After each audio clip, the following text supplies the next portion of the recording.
এটা হচ্ছে ফুচকা জল বানিয়েছি, ফুচকার আলু মেখেছি, এটা ফুচকা। আমাদের এখন ফুচকা পাটিও হবে।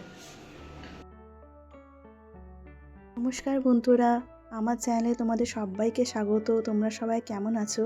আজ দেখতেই পাচ্ছ আমাদের এটা একটা বিশেষ দিন। আর এটা হচ্ছে আমাদের বিবাহবার্ষিকীর দিন, আর এটা রোববার।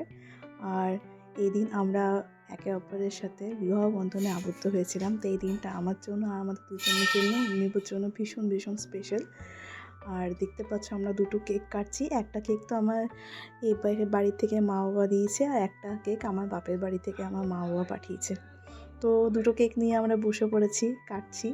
আর ফুলগুলো ভীষণ সুন্দর। একটা ফুল আমার কে দিয়েছে, অগ্নিবু আমাকে আলাদা করে দিয়েছে, আর একটা অগ্নিবুর মামা মিমি আমাদের দুজনের জন্য পাঠিয়েছে, সাথে দিয়েছিল দুটো চকলেট।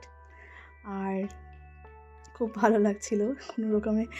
আজকে সকালে অনেক ভোরে উঠেছি, ঠান্ডা ভীষণ ছিল, শরীরটা খুব একটা ভালো ছিল না। তারপরে আমরা গিয়েছিলাম দক্ষিণেশ্বর, সেখানে পুজো দিয়ে এলাম।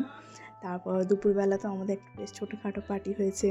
আমাদের মেনুতে ছিল বিরিয়ানি, চিকেন, আরও অনেক কিছু।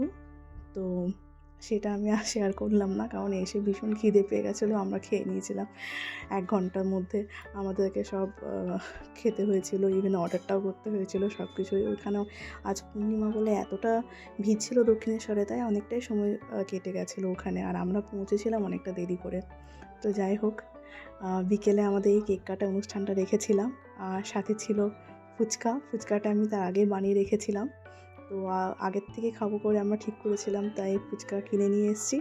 আর ওই টক জল আর আলুটা আমি বানিয়ে নিয়েছিলাম। চলো এখানেই ব্লগটা শেষ করছি। চলো বাই বাই, টাটা।